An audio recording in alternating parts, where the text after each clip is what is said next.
My name is Adrian Goins. Today is August 31st and Rancher 2.6 dropped today. This is the first major release since SUSE acquired Rancher in December of 2020, and there's a lot to unpack. Today, I'm just doing an overview of the new features, but this Thursday at 4 p.m. in the US Pacific time zone, I'll be streaming a complete walkthrough of Rancher 2.6. Bill Maxwell and I are also hosting the Global Rancher Meetup on September 15th at 10 a.m. Pacific. If you don't know Bill, he's the director of product for Rancher at SUSE. He's been at Rancher since the very early days, and he's the guy that I go to when I have questions. I'll put a link to both of those in the video description. Let's get started. The biggest of the big ticket items is full lifecycle support for AKS and GKE.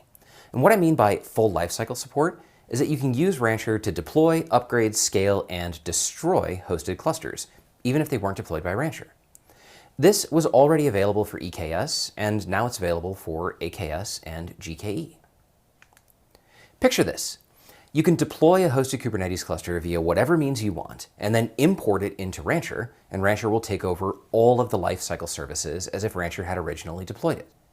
This is absolutely massive, and it gets better.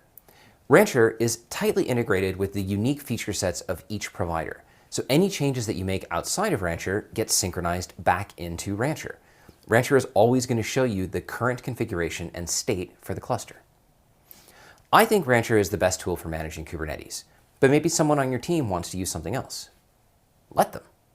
If you have something wired into GKE or AKS that configures node pools according to external parameters or scales the clusters or performs upgrades, whatever it is, all of that information gets brought back into Rancher. It's pretty slick, right? Next up, project network isolation for Kubernetes clusters, hosted Kubernetes clusters. I love Rancher projects. That feature is one of the unique differentiators about Rancher. If you don't know about projects, they're namespace groups that you can apply RBAC policies to. So when I log in, I only see my stuff, and when you log in, you only see your stuff. RKE clusters also perform network isolation along project boundaries so that your stuff can't talk to my stuff.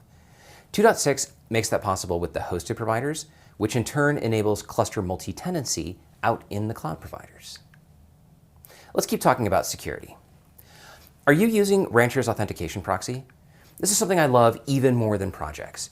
You can connect Rancher to an external identity provider and then use those users and groups to control access to the downstream clusters. Rancher already supports a bunch of different IDPs like Active Directory, FreeIPA, GitHub, Okta, Keycloak, and more. And until today, all of them were based on LDAP, SAML, or OAuth. So over and over, I've had people hit me up in Slack and ask, when's Rancher going to support Keycloak via OIDC? Well, my friends, ask and you shall receive. Because in 2.6, you can use Keycloak with OIDC. I didn't know until today that one of the drawbacks to using Rancher's authentication proxy was that audit logs for downstream clusters didn't show identity information because those clusters were below the connection point to the identity provider. Well, that also got an update in this release. And now cluster admins for downstream clusters can see who performed what action, even if they have no access to the Rancher API, the UI, or the cluster where Rancher itself is running. This reinforces that Rancher doesn't want to lock you in or restrict your actions. A cluster admin should know what's going on in the cluster, and they should know who's responsible for every single action. That just makes sense. So he made it possible. Another security update is behind a feature flag, and it's about hashing tokens. Now this one's interesting. There's not a lot of documentation on it other than saying that it exists and that if you turn it on, woo, it's irreversible. But here's the scenario. When you create something like an API token in Rancher, it gets shown to you once. And this is normal. Every provider does it. If you don't copy down the secret bit before you close that window, woo, it's lost forever, right? You get that dialog box that tells you. But is it really lost forever? In Rancher, these are stored as a custom resource called a token, and they're visible to admins even after they're supposedly no longer available for you to see. They're also stored in etcd, unencrypted, and anytime someone other than the authorized party has the chance to see credentials for another person, well, it opens the door for unwanted behavior. So this feature, token hashing, is the first step toward closing that door. It applies a one-way hash to tokens used for the API and for kubectl access, and then it stores just the hashed credentials. Doing this adds additional processing because requests have to be hashed and then compared, and it adds some additional work around generating kubeconfig files too. So we can show you the kubeconfig credentials when we generate them, but once they're hashed and written out to disk, if you want to retrieve your kubeconfig file again, Rancher has to make a new set of credentials. If you want to turn this on, do so with great care. Test it somewhere else first. Don't just flip the thing and turn it on in production, because once everything is hashed, the only way to come back from this is to restore etcd from a snapshot. So tread softly. All right, what else do we have in our feature list? Do you remember when Kubernetes deprecated Dockershim and everyone freaked out? There's still a lot of confusion around what that means, and a lot of people think that it means that you won't be able to use Docker with Kubernetes. This cannot be further from the truth, and everyone at Rancher from the day that this was announced has gone out of their way to try and restore calm. Here's the truth. Dockershim is how Kubernetes talks to the container runtime interface in a Docker environment. And Kubernetes maintainers were tired of supporting it. So they threw in the towel. They said, we're not going to do this anymore, and we're going to rip this out. It's going to be gone by 1.23. Initially, this looked like it was going to be bad for distros like RKE that run on Docker. But Mirantis, thank you very much, stepped up and said that they would take over support for it. Well, Rancher 2.6 implements the Mirantis Dockershim, so new and existing RKE deployments will not be affected when Kubernetes drops their Dockershim in 1.23. Can we all go back to work now? The next one's curious. The default backend for Ingress-nginx is now disabled by default. All right. I don't know what's there instead. Maybe nothing? I mean, I guess if you're deploying your own default backend, you don't want to have to undo the default backend, so now that's been switched around, which just sounds kind of like a gotcha in the works, where if you're deploying Ingress-nginx and you actually want the default backend, now you have to go in and turn it on. But okay. Finally, we've got Windows support for RKE2 and support for Calico on RKE2 Windows nodes. Yay! I don't use Windows, so there's really not much more that I can say about it, but the Calico part is interesting. I'll come back to that when we talk about the tech preview features in just a minute. But first, the next one is something that I probably should have led with, but I really wanted to save it until closer to the end. That's right. Rancher 2.6 completes the migration to the new UI. Rancher 2.4 and 2.5 had a transitional UI where part of it was from 2.3 and part of it was new. Now that's all been consolidated, and the new UI was updated to be faster, cleaner, and much more intuitive. It now has complete feature parity with the UI from 2.3, and the designers and developers that are responsible for that whole part of the software have been working tirelessly for months, incorporating feedback and releasing updates at a breakneck pace, and now it's here. The new Rancher UI. I absolutely love it. There's a jet flying overhead. There's another jet flying overhead. Those jets are really loud. Hopefully that was the last one.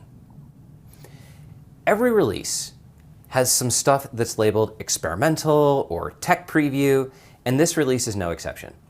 These labels mean that we're putting it out there for you to use in non-production environments. We need people to use the features so that we can get feedback and iterate and then release these as GA features in the future. The first tech preview feature is the ability to deploy RKE2 and K3s clusters from within Rancher. These utilize the cluster API for provisioning machines, and Fleet deploys and manages those Kubernetes clusters. The only caveat that I encountered is that K3s deployments use the embedded etcd, which means you need 3 nodes of a relatively decent size. For me, the value of K3s is its lightweight. So if I have to deploy 3 nodes for etcd, I'd rather just deploy RKE2.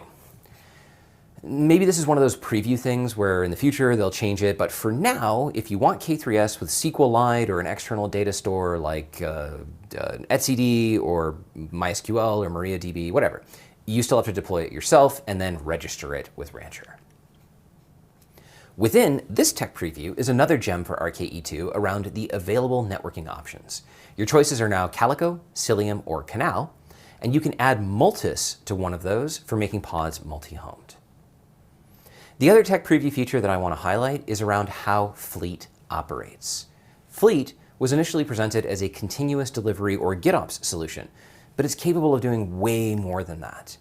Fleet now handles cluster deployment via the cluster API, and that means you can't turn it off. But what you can do is disable its GitOps functionality.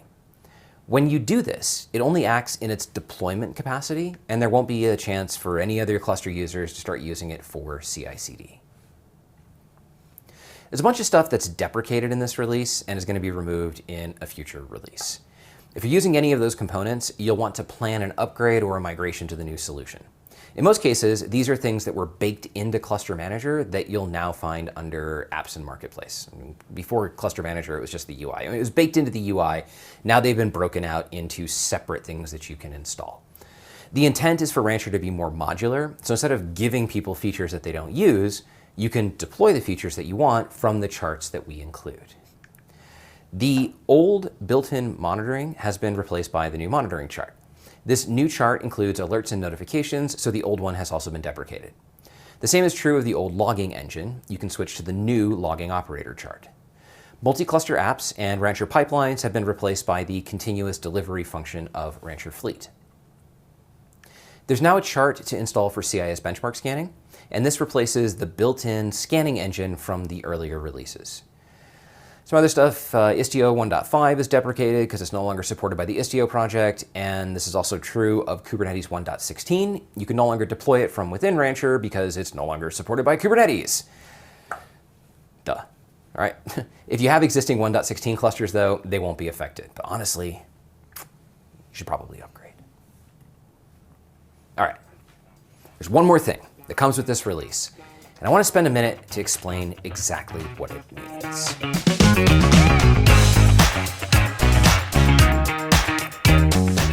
Rancher has always suffered under confusing names. There was Rancher the company, and there was Rancher the product. Rancher the company got acquired by SUSE, and I thought we were out of the woods because that really only left Rancher the product. Not so, because with Rancher 2.6, you're going to be hearing more and more references to SUSE Rancher. I've read some of the stuff, and it's going to sound like there are features that you only get with SUSE Rancher, like there's two different pieces of software. I want to go on record to say that that is absolutely, unequivocally not the case. SUSE Rancher is Rancher plus support. Rancher is free and open source software. It always has been, and it always will be. SUSE Rancher is a product that SUSE sells, and when a company buys SUSE Rancher, they're purchasing an enterprise subscription that gives them access to engineering and support resources from SUSE to help with their Rancher deployment. The Rancher part is the same Rancher that everyone else is running. Same features, same benefits, same awesome deliciousness. Unfortunately, it's not always going to be convenient to say Rancher or SUSE Rancher when talking about the software. People are going to screw it up. They're going to say one thing when they mean the other, and it's okay. Don't panic. It's still the Rancher that you know and love, and with Rancher 2.6, there are reasons to fall in love with it all over again. So join me on Thursday at 4 p.m. for the 2.6 live stream, and we'll go through the UI and we'll figure out something fun to do with it. Join me on September 15th for the Global Rancher Meetup with Bill Maxwell, where you can ask him all kinds of questions that I don't even know how to answer. And until then, stay caffeinative.